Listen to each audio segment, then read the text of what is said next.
Hi, everyone, and welcome to Sacred Heart Connections. There's something wrong with my screen, but anyway, I'm live, so you must be able to see me. So welcome to my segment today, and it's been a really good response, and I have had a few questions yesterday, but I've picked two subjects that I think might be relevant to people, maybe others, from the questions that I received. So the first one that I chose that I think might be really relevant for people to learn about is the inner child and what that actually means, and our intuition. How to develop intuition. Really good question, or questions that have come in. So that's great. Thank you for sending in your questions. So I'll start with the inner child. When we talk about, or you hear, it's a thing at the moment. You might see it out there, the word inner child, and what does that mean, or someone working with the inner child. So for me, I like to, when I work with the inner child, I take the person, it's a process of going back in and finding that emotion that the child wasn't able to regulate at the time. So when we're between the ages of, or actually in utero, before we're born, up until 7 years old, we're sort of like little meditators walking around in our own little trance. But our subconscious mind is taking on all the information from those around us, including our parents, the adults, our siblings, our environment, whatever's going on. And then that little mind holds on to that information. And then later on, when the child becomes a young adult, things start to happen because they can't regulate the emotions that were caused through what they were hearing, seeing. It's a little bit like if a parent has some energy that hasn't been cleared, and then they put that onto, unknowingly, putting that onto the child by in a way that they're not aware of, that child will then take on that feeling, that emotion, and not able to regulate it and know that it's not them. It's coming from a source outside of them, being energy of their parents or another adult, teachers, perhaps at school. So there's many ways that we can pick up others' energy, but especially as young children. We're born with, young children are born with beautiful hearts. You were that once. No one misses out here. You're just so full of purity and love and joy and playfulness. And then things get in the way. So as we go into adulthood, we go, I want to be a good person. I just know I have that inside me, but I don't know what it is, where this block's coming from, or why am I doing that? Why is my behavior that way and I can't change it? It's because you haven't regulated your emotions as you were a child, because you didn't know how, and your parents didn't know how to teach you. So there's no blame or shaming here, because that's not what we do. We figure out, well, okay, what's the best way forward that's good for me, good for those around me, and good for my environment or community.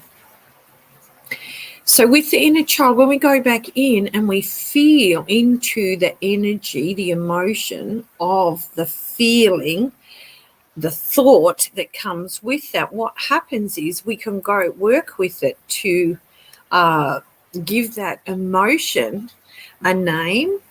We can give it some love, meaning you can go in and hug your inner child and tell the inner child how safe it is, that it's loved, that it's okay, it's not their fault, that they are worthy, they are safe. So the list goes on, depending on the circumstance or sometimes the childhood trauma. So that's basically inner child. The idea is to find that emotion, and it's a pretty simple, easy process. It doesn't take long. It's not physically painful. It's just that the emotion actually comes up and needs to come out. And when that happens, that's when the emotion is released and the adult is able to go in and connect with the inner child and start self-regulating that emotion. So it's like rewiring. I mean, that rewiring and retraining, this is sort of part of it. Finding that emotion that doesn't feel good inside. Where is it? Find it, change it, and you're done. Simple. Yeah, but there is a bit of a process, and some people, because they're so caught up in, when I do this process with people, some of them are so traumatized or so caught up in the subconscious or so stuck in the pattern, the addiction of the pattern of that belief. It does take a little bit of time. You know, some people it takes 30 minutes, some people it takes an hour, some people have to have a couple of sessions. So, but there is a way to reconnect to your inner child and connect to these emotions of the past and gently recalibrate those emotions so that block is cleared. And we're also dealing with past life as well, or ancestral, whatever's been going on for them, maybe ancestral trauma. It gets passed down because the behaviour gets passed down, the pattern and the way of thinking. So the child takes that on. So I guess it's up to us now. We know more about it in this era. It's up to us now to clear our own energy in a healthy way. So it's like giving yourself a spiritual health check, finding those emotions, because the emotions are part of your spirit, your soul, and bringing love and goodness and excitement and joy back into that emotion. So you can move on and not feel, because we aim for feeling. So we want to give the love to self from an energy that's sitting within us. The emotion is the energy. So emotions are energy in motion, and to remove that, we need to find it, because it's coming from within us. It's not like we can go and have an x-ray and then the doctor says, or the radiographer says, oh, I can see you've got a bit of childhood trauma sitting in your hips and there's a little bit around your pelvis. Let's move that.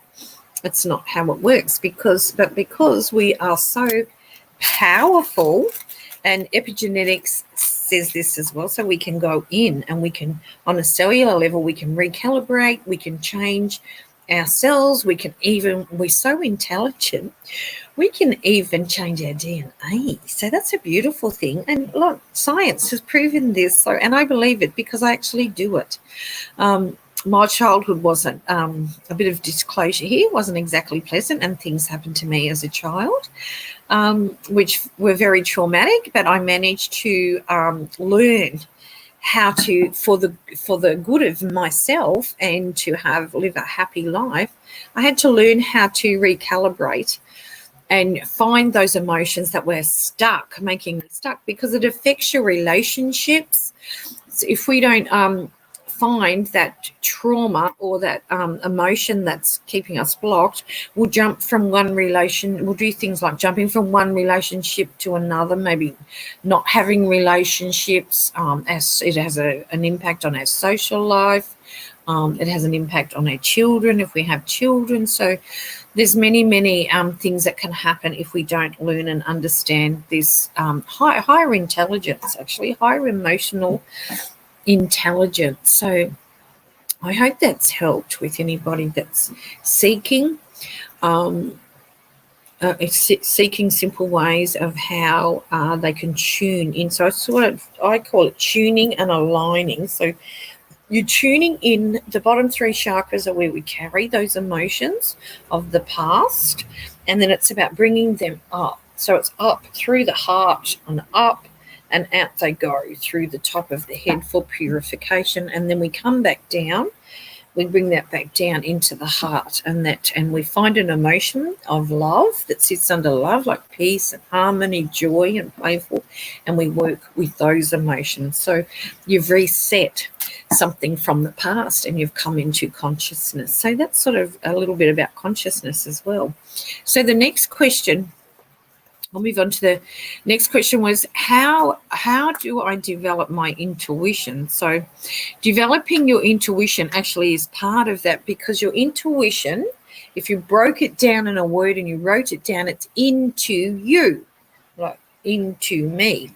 So you're looking within, and when we are trusting and having faith, we are believing what we are feeling to be true instead of believing what our thoughts are saying to be true. Now, there's a difference here.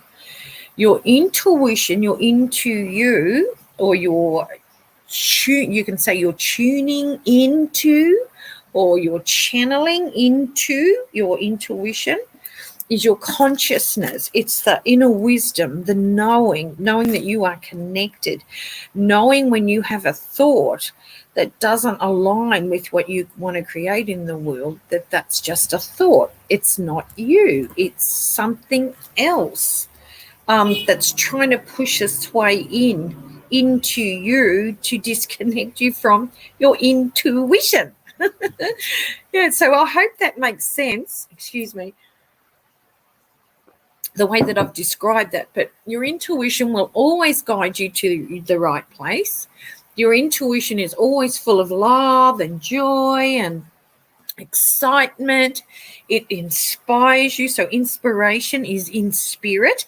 In spirit is in the heart.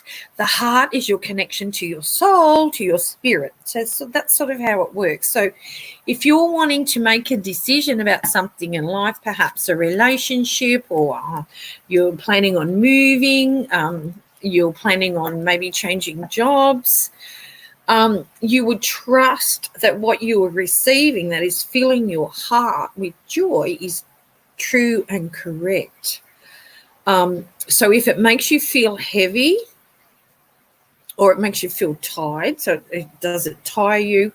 Or is it in spirit, in your heart? Does it inspire me? Now, when we talk about in spirit or inspiration, that could come from your community, it could come from the loved ones around you, or it could just come from your higher self, which is your intuition. They're one of the same.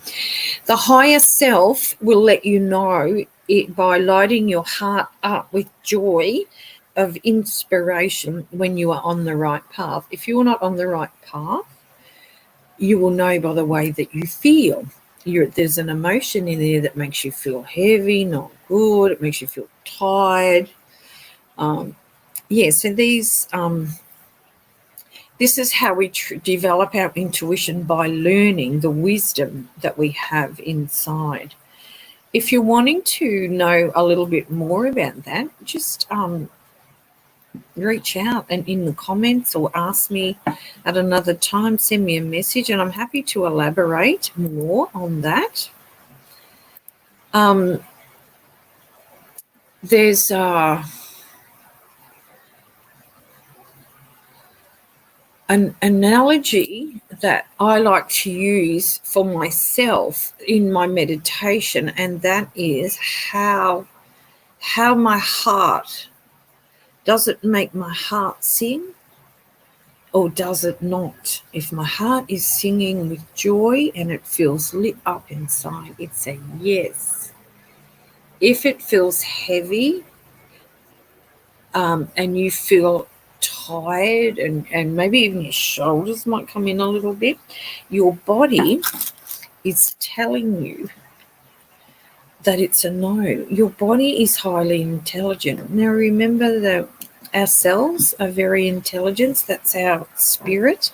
But that spirit can be distorted because as children, our belief system might have been distorted in a way that you don't trust how you feel. You trust what I tell you. This is your teachers, your parents, your community, whoever. So never trust how you feel. That's how we were brought up. But trust how you feel and trust how your body feels. So again, I'll just say, if your body feels heavy, your shoulders will come down, but you'll start to feel pain, physical pain in your shoulders and neck. That means it's a no. So start working with your intuition. And your intuition also is just checking in with your body. So checking in by meditating, allowing your body to be free, allowing your mind to be free, and stepping in to your higher self and allowing that information to come in, all those visuals, like yesterday when I was teaching a meditation, people were just going, it's dropping straight into their inner child and able to connect. Some people were dropping into their heart and able to connect. So it's working out what's right for you and trusting, because trusting your inner guidance system, your intuition, your spiritual self, your higher self, they're all one of the same thing. So just keep trusting who you are and what you're here to do. Your life purpose lies within you, and when you reach out to your higher self or your intuition, it will guide you. And remember, that's through your heart. Your inner guidance will come through. It will allow you to see. It'll allow you to feel what your next step is, what your life purpose is. It'll allow you to see what's next. So I hope that's really helped. But just before I finish, I'm just going to sort of do a quick overview so this all makes sense with what I've been teaching over the last couple of weeks. So we started with the chakras, and the chakras, the energy that or the emotions of the past sit from the navel down, and they carry a heaviness, meaning a low vibrational frequency or a negative thought can be attached to those bottom three chakras. Now, to move that energy, we need to be constantly moving that energy out of the body and handing it over for purification and coming back to the self, the higher self, through the heart. And the energy of the bottom three chakras, I am not safe, can come from your inner child. I'm fearful. I don't feel secure and safe in this environment. I'm not comfortable, which is a disconnection of the energy flow of the chakras. That means divine energy is not flowing to you and through you, which is where you get your insight, where you develop your intuition. So there's a real connection there. So it's just, the chakras are just energy, as I explained in my other videos. So if your intuition is switched off, it means you're feeling tired, you're feeling resentful, you're feeling maybe a bit angry, maybe a bit lethargic. It's because you're not allowing yourself to feel that energy of the past and release it and come into the higher energy of the self, the supreme energy, knowing that you are the creator. You are the creator of you. You are the creator of your future. You are the creator of your present time. And when you know and understand that, I think we all can move forward, be joyful, be happy. Happiness lies within. It doesn't lie externally. Always point the finger in. What is it I need to know? Your heart has a higher intelligence. It's part of your intuition. It's the heart chakra. It's unconditional love. The unconditional love needs to start from within you before it can come out and go towards others. So that's all for today. Thank you so much for your beautiful questions. They've been amazing. They prompt me to share with you knowledge and wisdom that I've been taught. I also had a near-death experience in 2011, which really opened me up to spirit world and what that was about, that we are connected to something else besides our physical body and our mind. There is something else inside each and every one of you. So I hope that really helps you to know the spiritual side of you. When I died, I actually had so much bliss and love, and I was so euphoric and peaceful times a million. It's like there's no word to describe that, because I've never felt that amount of love being put into my body that where nothing else could get in that moment. It was like forgiveness for all. It was love. I wanted everybody to feel this love inside me that I was experiencing. That's our spirit. And we can live in our spirit. We can be in our spirit any time while we are living, once we know how to heal the past and accept the past for what it is and move away and come into our higher intelligence, our intuition. Okay, thank you so much again. Have a beautiful, beautiful day, and I'll see you next week at 8:30. Bye for now. Don't forget, point your lips up to the heaven and smile, smile, smile, and radiate out your love to those around you and your community. Bye for now.